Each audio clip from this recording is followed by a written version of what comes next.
million social media users. So I was just comparing that our social media users are more than population like France or Germany or even UK for that matter. And we are rolling out almost 75,000 formal and informal IT graduates.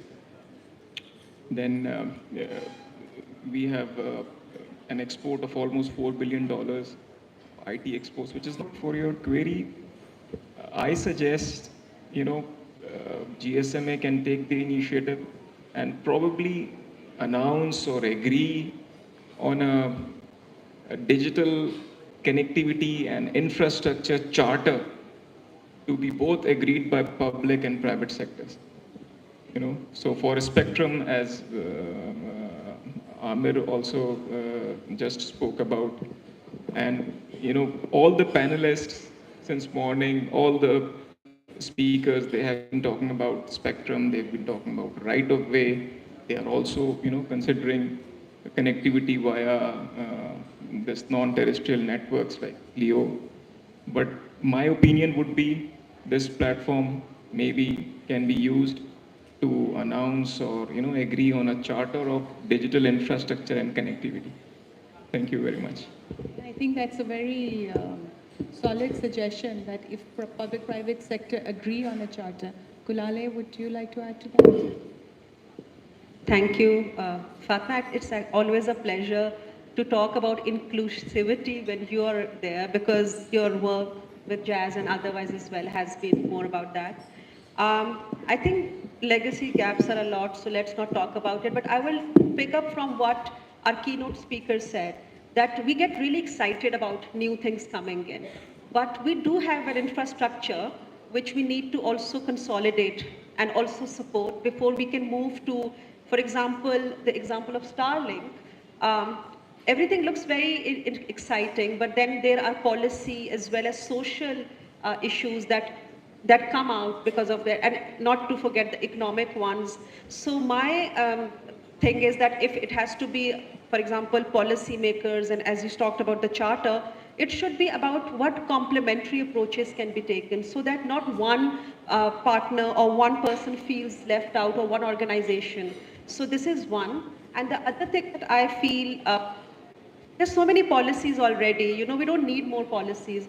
Probably implementation and an approach where, for example, access is there, but trusted usage is something that we should be looking at. Everybody in Pakistan should be trusting the systems that they're using. We saw this happen quite times where, especially those who are excluded, and when they're included, they don't even feel confident about how they use these systems or the tech that we're talking about. So at one level, there is a very high level collaboration and cohesion that we're talking about, but then there are a lot of other areas that needs a lot of work. And one more thing, Fatma, not just youth-led. We do have a population which is primarily young people, but tech is for everyone. And that needs to be really, really, put into the mind that you need to build capacities for everyone in the society that has trusted access to tech. Yes, and I'm going to request you to talk a bit about digital parda. You actually introduced us to that concept, but I think it's something very profound. If you want to just highlight that. So actually the history is that I did a research project on gender and the third level digital divide in Pakistan. So we talk about the first level, the second level, and the third level. The first level is access. If you don't have access, nothing really, is going to bother you. Then the second one is skills. So you need to have skills so that you can be confident about using technology. But there is a third level of digital divide, which is for women mostly, or minorities, or people who are not, digitally literate enough, that you have skills, you have access, but you don't have the opportunity or capability to use it. How? LSE professor, and Fatma, thank you. I mean, this is not my term. This was, of course, we talked about it, but he talked that women in Pakistan actually suffer from this thing which is known as digital parda. And I'm not saying that parda is right or wrong. That's another debate altogether. But we just try to stop ourselves, even when we have the access and skills to be ourselves online, and to use it in the same way as men would use it for opportunities which are economic or social opportunities. So, the third level digital divide is something you can have the non-terrestrial networks coming in, you can have all the 5Gs coming in, but these are issues which are like inherently a part of our society, which we also need to work towards. And if you, that's something that can make you happy, is that we actually are a part of a working group on inclusion now, which is a part of the bigger government of Pakistan's strategy on digital development, for gender digital development. And there is a comprehensive campaign being planned now to actually work on the third level digital divide, because these are the norms and all these ideas about women and technology. It's a very uncomfortable relationship that we have with technology in Pakistan. And we would be soon rolling that out as well. Thank you. Thank you. Essen, may I request you to talk a bit about, from your experience, Yeah. what Yeah. are some of the, yes, go on. Thank you. So, a great conversation up till now. And I'll just add a little bit to it from the perspective of making it economically feasible, because, there's a lot of potential. There's no doubt about the fact. We have a huge population, a huge youth population, which wants to be online. A lot of social media users, a lot of other digital use cases are being spawned and growing. The challenge in the future, I think, is going to be to give or provide good infrastructure on which all of these services can run. We are still lacking on cutting edge or new or 5G infrastructure for the future, and that will really unleash a lot of this potential. I mean, we have the users. For the industry, the challenge I would point out is the fact that while we have a lot of customers, we have a lot of population, it is generally low. I mean, the per capita income is generally lower. So how do we provide good infrastructure in a way where it makes economic feasibility? For that, we have to focus on efficiencies. We have to have more efficiency than what is being witnessed in a lot of the other economies and countries, to make good infrastructure available in a way where it is affordable to everybody and where the spend of consumers justifies investment in that. And I think the number one thing in efficiency that we've kind of been overlooking a lot historically is the fact that there's a lot of infrastructure which is not being shared. We need to start sharing infrastructure to get rid of the inefficiency that exists in the system.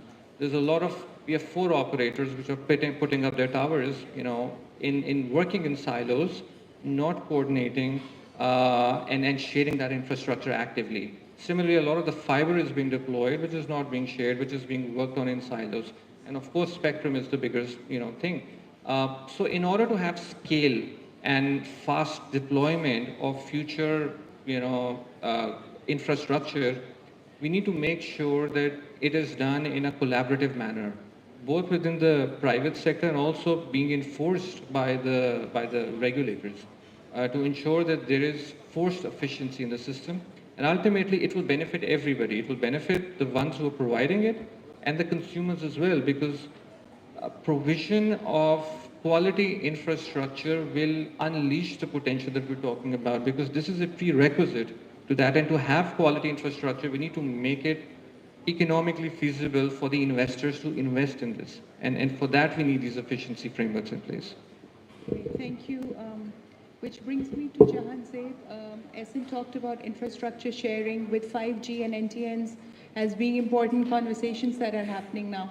From a regulatory standpoint, what is your view on what type of policy making are we doing rather, that would enable us to do stuff like infrastructure sharing, making spectrum more cost effective?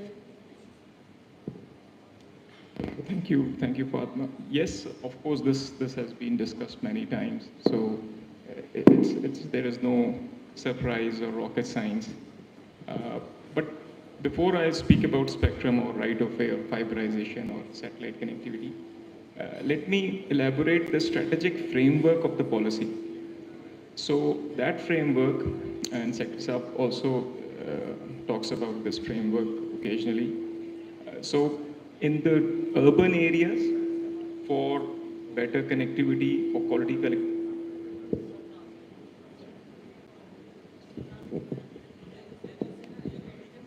so in dense, so we have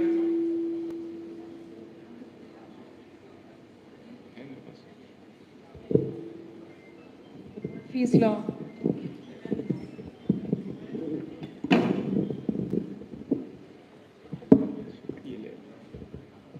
Sorry. So there are three circles. The innermost circle is the most dense urban areas where we intend to provide connectivity through 4G, 5G, and fiber. So the next circle is for 4G, and for fixed connectivity, maybe 5G fixed wireless access. And for the remote areas that where fiber deployment or deployment of sites are not feasible, those areas might be ideal for satellites, low Earth orbit satellite services. So with this in mind, uh, we all know we have set a reasonably aggressive target to anchor our efforts in consultation with all the industry. So those targets, those KPIs will help us measure our progress and will help us drive the right policies to reach those targets. What are those targets? One, we see an average download speeds of 100 Mbps for all citizens of Pakistan on mobile and fixed both. So this is one of the KPI. Second, we see at least 10 to 12 million households in Pakistan connected with fiber optic. This is the second KPI. Thirdly, we intend to ensure that Pakistan has not, significantly ranked in the global standards, global rankings like Ookla. So those rankings need to be improved. And lastly, of course, very favorite of Mudassir Sahab and Jazz team, and all of us actually, is to ensure that we have a policy, the right policy for smartphones for all the across the board in Pakistan, inshallah ta'ala. So these are the targets and the policies. Of course, it was discussed in length by Chairman PTA, and probably if Minister had been here, she would have spoken about this as well, that we need to ensure optimum utilization of our available spectrum, right?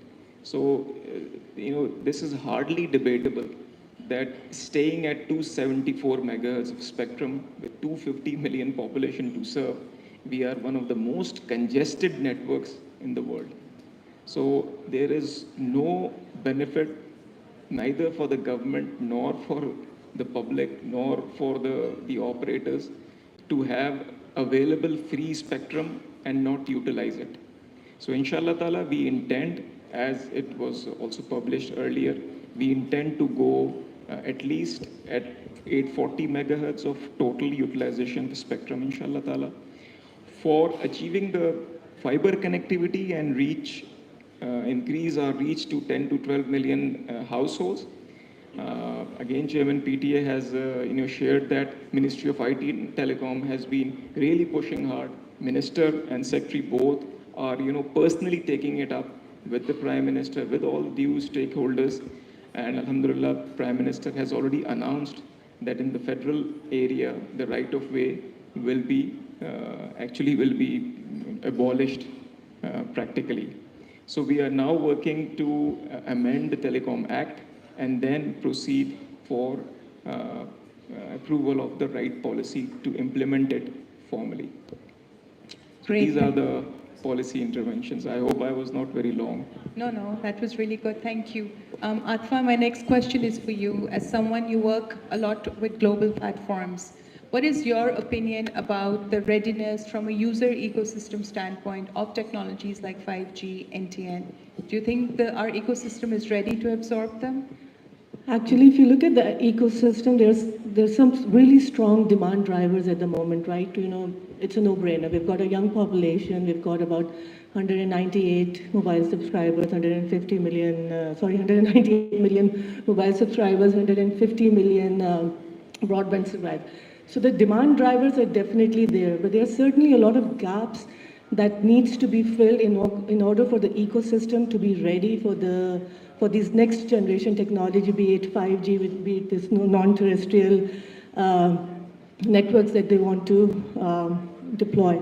I'm quite encouraged to hear what Janzeb has mentioned in terms of the roadmap and the vision and the policy that you're taking in the circles that you have, and you've planned it out very nicely. But in my opinion, when you look at the Pakistani market, and as Ehsan also mentioned, it all boils down to affordability. It all boils down to the unit economics. We have a population, which is a very low ARPU population, right? The mobile subscribers. The unit economics needs to make sense for the mobile operators, for companies like even like Starlink or other tech companies to come and invest. Because at the end of the day, every investor wants an ROI, right? So the unit economics needs to make sense. It needs to be affordable. And then in terms of business environment as well, I'm sure a lot must have been spoken about it already. The business environment, and by business environment I mean that it needs to have ease of doing business, the right taxation policies, the right, I'm glad to hear that you're doing away with the right of way as well, because that's one of the bottlenecks.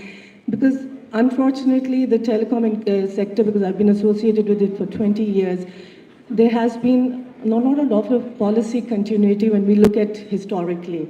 So the business environment also needs to make sense, the affordability needs to come in, the unit economics needs to make sense for the investors going to be investing into this next technology, for the ecosystem to develop. Right now, we do have the right demand drivers. It can be done, but the unit economics needs to make sense. And I'm just going to end that because unfortunately what happens is that the Ministry of IT and Telecom, they're doing a great job with all these policies and all these visions, but the fiscal decisions are not being made in this ministry. They're being made in another ministry, and that I feel is a huge disconnect as well. That's why you see a lot of taxation and a lot of other fiscal barriers which affects the unit economics to invest in these new and upcoming technologies.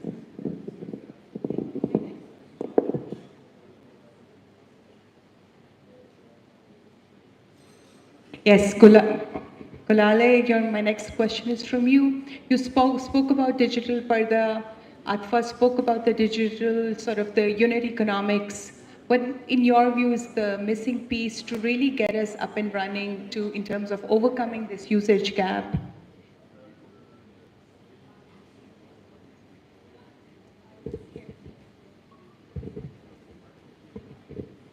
As I said, policies are there, so you need to just implement things on ground. And the one thing that you notice, that despite all the socio-cultural norms, when technology and smartphones or access, it start giving economic benefits to communities, things change for them. And that is one area I feel that, we're talking about spectrum sharing, we're talking about the demand-driven initiatives that the government needs to take and private sector needs to partner on. But if the socio-economic thing can make sense for communities, they really work towards that. And it helps us bridge that gap because as soon as the economic situation improves, the affordability angle is also addressed. So I can talk from personal example where through a program in Punjab, we did an Artisans for AI workshop. And we did it across all these different areas in Punjab, and then we moved to Pakistan as well, where all these micro entrepreneurs who are, the things that we see with artisans doing it and everything, when they started to see that despite little education, AI can still support them, and the smartphone affordability was a gap, that's where telecos came in, and they said that we can support them with, devices. And the very societies who were a little, hesitant about artisans who are not educated enough using technology were okay when it started earning them enough money. So, we need to see that. And I also want to, Fatma, I know we are very short of time, but the one thing, because I talked about trusted access, I think that across Pakistan, especially now, after what we've seen has happened in the last 1 year, we need to start, and everybody has to partner on this, a very comprehensive media and information literacy program. This has to be done. People need to understand what technology they're using, what things come to it, what content comes to them, how they need to, how they can be brainwashed into so many things. This can be for children, for young people, for older people. We have seen actual physical harm happen to people because of misinformation, and we need to, work towards that. And for platforms, please don't support and just try to amplify those algorithms, because then that leads to more destruct in the society, which we don't need. Thank you. Oh, that's very well said. I think misinformation, disinformation are the top 10 risks the world faces. Essen, this brings me to you from sort of managing the commercial portfolio for a telco. How do you think operators can help build the trust and demand to ensure more reach to underserved communities? Yeah, so trust is, of course, I think if I were to break it down, I would talk about two particular things, especially in the digital context. Number one would be usability, and number two would be, data privacy and security. So usability is extremely important because, one of the areas where telcos have been providing access, but one of the areas where we have kind of, as a overall, economy, been lagging behind is on digital products. And the reason behind that has been because our ability to create interfaces which are easy to use, or human-centric, has been lacking. And that is where all the global products have been kind of eating our lunch. And we've made some forays into this, but again, it's not been at scale, or the scale we would want it to be. And I think that's number one, language, or who don't really understand, sentence, connections, but they're able to use it. So because it's so human-centric, and I think that is the kind of approach, the first approach we need to take when we go to, digital products. Because with 5G, there's going to be a plethora of new products that are going to get spawned. And how do we get the uptake on those? Do we want to just be the access provider and let somebody else eat our lunch again, like it happened with 4G? Or do we want to actually create products which people use? So that's usability is going to be one area. I think the other area is going to be around data privacy and security. And we know that it's not a big issue right now.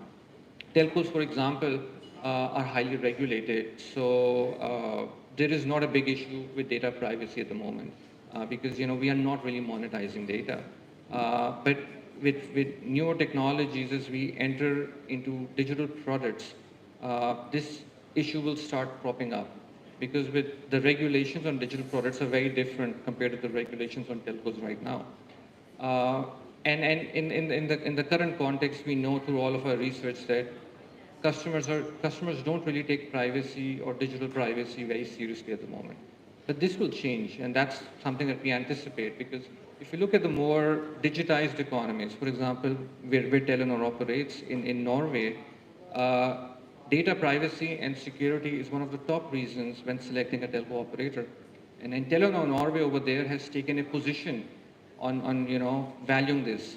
And they're actually able to charge a premium from consumers, and they're willing to pay for that. It's so important. And that transition will come over time to Pakistan as well, as larger parts of our moments, our financial data, and our overall data is going to be online or digitized. Consumers will want better security. They will want more data privacy to be implemented by their providers. So, and as operators, and as to kind of prepare for the future, we need to start building this into our product thinking, our product designs, and our policies right now, so that at that point in time, this is not an issue. So in the interest of time, I'm just going to ask each of the panelists to take a couple of minutes and quickly sum up what you think is the one area that if we really over-index, we can overcome the usage gap and really expand frontier connectivity. Atfai, we can start with you. It's going to be affordability. We need to make smartphones affordable for all. We need to, first of all, also do 4G for all as a starters. So affordability, making that financial access available to everybody across the board in Pakistan, both urban and rural. Once you have that financial access, only then can you go to the next steps. I would again repeat, and I apologize for repeating, but broadband connectivity has two very key components, spectrum and fiber. So these are the two foundation: availability parameters, indicators that you should focus on? Affordability, broadband connectivity, and I think trusted access are three things critical because they all form together and then bring a society where people can understand data privacy before they can demand data privacy, as you said, because we see that a lot of people in our country, they take their data very non-seriously. And until and unless you develop products that, of course, protect them, but also inform them that this is critical data that they need to be, because we are, when I ask my students, if your data is a plot in defense, would you sell it or not? And they say, data is not an issue. We get a lot of things. But at the end of the course, they say that no. I think this is a very, very important point, and that is why EU is so big and all these other countries in the world are so big on data protection. But I think trusted access at the end of the day is something that I would want to work to. SM. Yeah, so I think the quality of service overall on connectivity is not very good in Pakistan. I think everybody is aware of that. We are very, in terms of prices, we're cheaper than most of the world, but in terms of experience, we're actually quite low as well.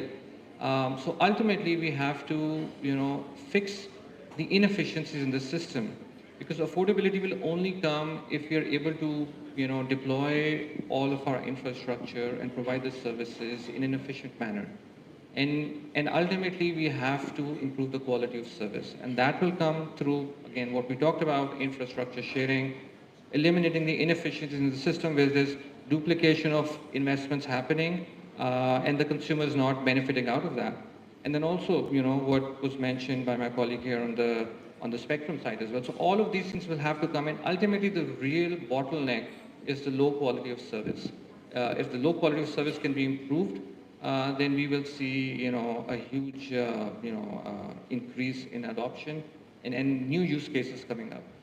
Excellent. And I cannot help but take the mic to Mudassar. He is Vice President Public Policy. I know he has a lot to say when it comes to some of these gaps. So in case you'd like to add something to the conversation. बड़े सियाने लोग बैठे हुए हैं What can I add? Actually, it's very heartening to see that we converge on fora like this. The policymaker is sitting, the regulator all saying good things, but somehow it needs to come together. Very properly said that we, in our current state of the industry, are even on 4G are lacking in quality generally. But then there's underlying elements. We have commercial people with us. Atfa said unit economics. It makes sense to only deliver this quality of service if you do not expect a better return out of it. And actually, it's not a shame to talk about profitability here, because profit is the only thing that can benefit the customer. An unhealthy operator will never be able to deliver quality service, no matter how you beat him with regulatory stakes or other things. So in the end, it comes down to make the inputs more accessible, affordable for the industry to go invest into this quality of service. Same will go for 5G, other technologies. So it all boils down to the health of the industry. If the doctor is not healthy himself, he cannot run a clinic to treat 1,000 patients optimally in a day. So that is the whole, and Janzeb Saab here, he knows full well about these arguments that we continue to make. Affordability, how do you enter into digital world? It's easy thing. You need an access point, phone. How to make it affordable? Very well known. So it's not very hard. I've done the job of a policymaker myself. Overall, it just needs a couple of right decisions to start this ball rolling. And we need to see those decisions from the top level of the government. Enough said of digital inclusion and financial and cashless. It all comes down to if people are able to operate, offer service, and then the usability part, it needs to be, connectivity needs to be meaningful. ITU has a slogan of meaningful connectivity. Connectivity is not just about entertainment, YouTube and these other things. And even the literacy part, that's also addressed. How many times have we seen totally illiterate people operate WhatsApp, video calls, even, video con services? They've never gone to school. If people have useful things to do on the phone, they will afford the phone, they will even borrow money to buy the phone that can help them financially. So it's not difficult, it's doable, but hopefully we can all come together to make it work. So I think that's what really sums it up. I think it's everybody coming together, converging, and really adopting a collective lens to addressing some. Thank you. On that note, I'd like to thank all the panelists and thank you for being a great audience. Thank you.